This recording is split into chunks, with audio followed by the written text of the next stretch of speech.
Hey everyone, and welcome. I am Morgan Gist McDonald, founder CEO of Paper Raven Books, and I have with us today a super special guest who is launching her brand new book, A Young Woman's Guide to Life, a cautionary tale.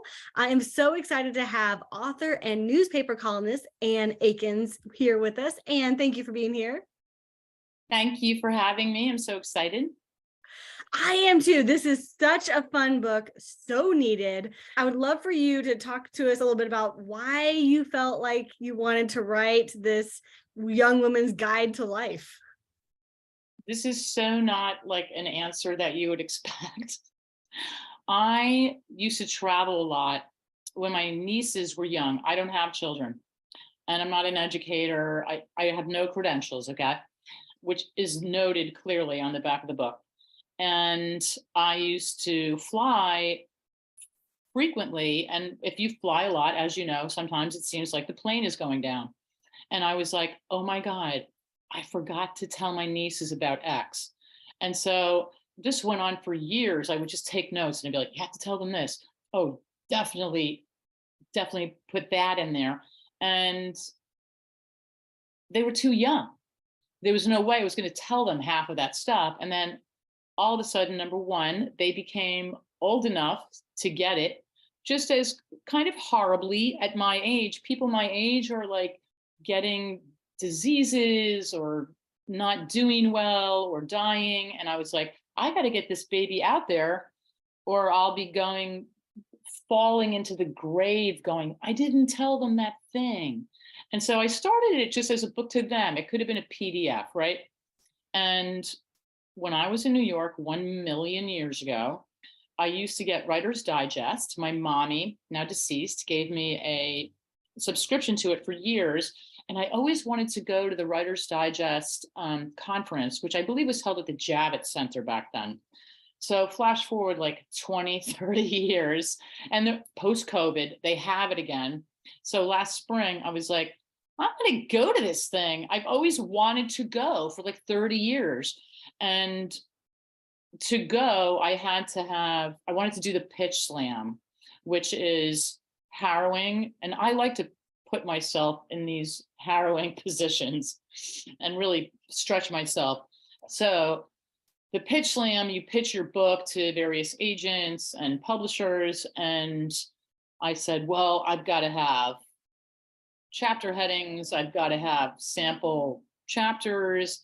They wanted you to have comparable titles. They wanted you to have all this stuff ready, which they probably didn't 30 years ago, but you know how publishing has changed.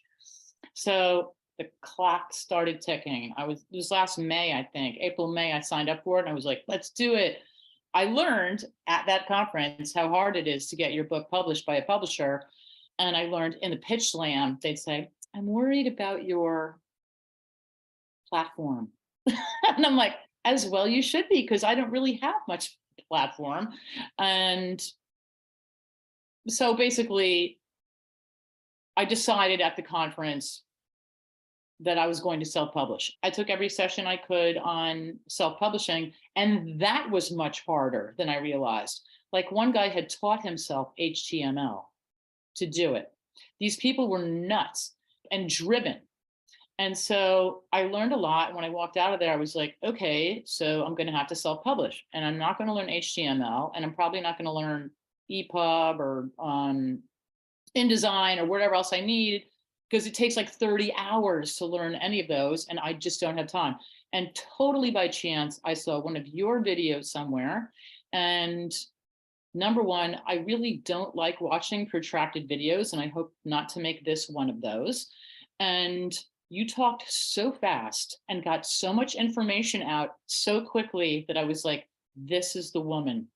And I ended up talking to your salesperson. I believe it was called Breakthrough Bestsellers, like a 3-month initial thing. And then I kept going. I felt that the train was pulling out of the station and I had to get on board. It was like now or never. Well, what I love about your story, Ann, and I'm so glad that we got connected through the interwebs, the magic of the internet.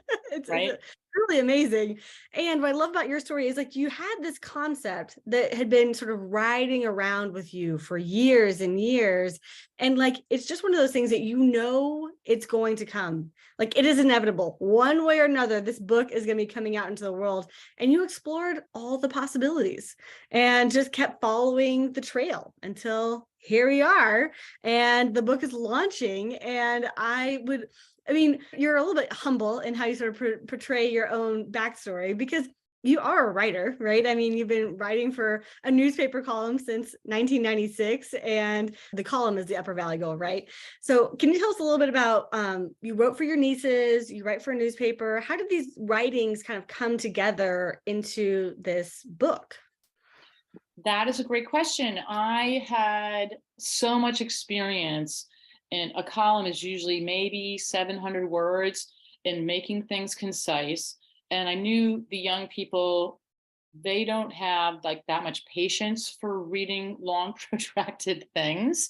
And I get that because there's too much information being like, we're just bombarded with stuff all the time. And so I already had that down, how to say things concisely.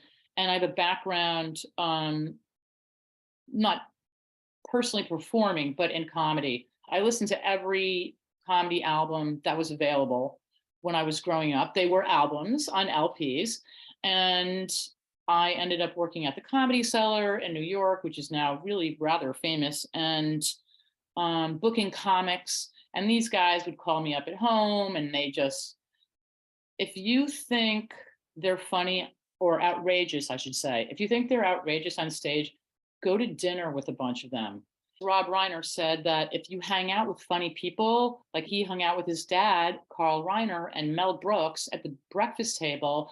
And he said, if you hang out with funny people, you become funny. And I already sort of had that. My parents were funny and sarcastic and dry, you know.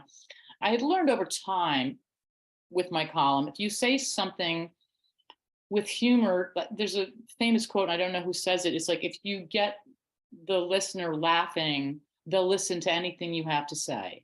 And that's what the great comics do, is get people to rethink stuff. And I wanted it to be an entertaining book that was also helpful. But I had a lot of experience because in the beginning, my column was it was like sort of snarky and caustic. As I would say, maybe the first chapter of my book is a little that way. But I learned over time, you have to like throw heart into it too. It has to have heart. You have to touch people's hearts. And so I had decades of experience doing that. And I think it served me well. And I don't know if other writers have this. You would know. They're going through multiple versions, corrected versions, whether it was a format or a proofreader. I didn't pay an editor. I probably should have. The more you read it, you're like, oh my God, this is awful. And then I would go back and get another version and be like, oh, this isn't so bad. And so I don't know what's going to happen. I think everyone will find something they hate in it. And it's like an equal opportunity offender, which is what comics are, really, to be honest with you. And they just sort of tell it like it is, and they're fearless. And I felt like the book became my master. The book was the puppeteer, and I was the puppet. And there was stuff I wanted to take out of it. And the book was like, nope, you're leaving that in. And I may pay the price for it. I try to keep it clean. My column has always been very clean. It's very hard to work clean in comedy. It's easier not to. It's harder to. I heard a quote weirdly, randomly, as these things will happen, as I was sweating my book, going, oh no, it's coming out. Oh no, what are people going to think? What are they going to say? Even my friends, you know. Thomas Paine said something very close to, if you are concerned about offending people, you are probably not telling the truth. So the puppeteer told me what to do, and we'll see what happens. Well, I mean, I think that's what young women are looking for right now. It's like we just want someone to be, straightforward and honest about like life. And I think that's the tone that you really hit with this book. You title it A Young Woman's Guide to Life, a cautionary tale. So there's a little hint there, about some of the humor and some of the real life discussion that's happening. Can you give us just some insights into, what age range did you kind of write this for? And what are some of the things that she's going to discover inside the pages of this book that might be helpful and or offensive, possibly at the same time? Well, I had first thought of the book when I was just writing it for my nieces, which it became anything but. It's really not directed towards them. It's really for 18 to 30-year-olds plus. But I have friends who have read it and gone, this isn't really just for them. It's really for anyone. It will make people take action. I was struggling over the title. It was first Auntie Anne Spells It Out for You.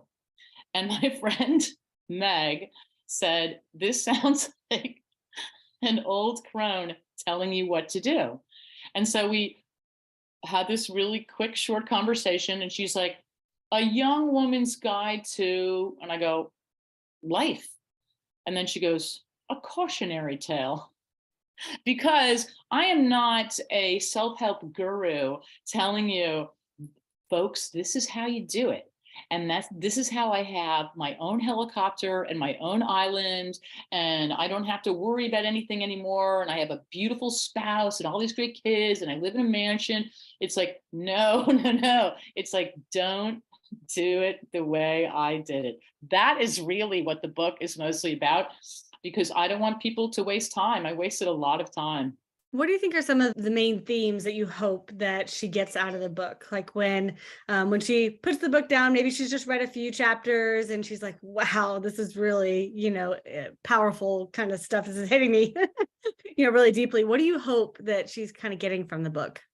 Well, it's really mixed. It's a bit of a roller coaster, as like a novel should be. So I was kind of happy about that, because like up and down, it's like, I cover some really heavy stuff and some dark themes, and that's why it is not a YA book. I cover social, which I make very clear does not mean social media, and health, mental health, death. I call work accomplishment.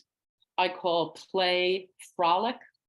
And I want people to have a good time reading it, but go, you know what? Time is a limited resource. Or what's more important than the friends you hang out with? That affects your entire life. As they say, as I put in the book, which I had learned only like a year ago, because I live in Vermont and they have all these sayings here, if you hang out in the barbershop long enough, you're gonna get a haircut. So it's like, be careful of who you spend your time with. Be careful of like who you date, because who people are in the beginning, as somebody said to me, I think it was a shrink. She said, in the beginning of a relationship, people just send a representative of themselves to the relationship. So like, give it some time before you get like really involved and find out who they are. Romance, I briefly touch upon sex. I actually turned down a couple covers because I thought they made it look like the book was about sex. I hope that anyone, doesn't matter what gender you are, what race you are, what your socioeconomic status is, you can get something from this book. I wanted it to touch everybody and to be available to everybody. Yeah. Well, if y'all are here and listening and you're like, this sounds like my kind of book, the good news is that we are helping Anne to launch the book right now. So you can actually go to paperravenbooks.com/ A Young Woman's Guide, and that'll take you straight over to Amazon. You can also click the link right next to this video. And for just right now today, you can grab the ebook for free and download it, put it on your Kindle. Even if you're going to read it over the weekend, just go ahead and get it loaded up now. If you have a friend who you're like, this kind of seems like right up my friend's alley, it's a little bit fun, but with some heart to it, speaking to young women, kind of 18, 20s, 30s, and maybe even, a little bit older. I mean, I definitely was reading the book and I was like, holy moly, I wish I'd had this, 20 years ago. Feel free to tag a friend, right? If this is the kind of book that y'all would love to read together, just let her know that she can grab a free ebook today. So click that link right next to this video. Takes you over to Amazon. You can grab that ebook. The physical version is there as well if you like to have a paperback copy in your hands too. And I'm curious, did your nieces ever read the book? Did you ever send them any versions of the book? No, I just was like my heart's desire to give them a hard copy and go, here you go.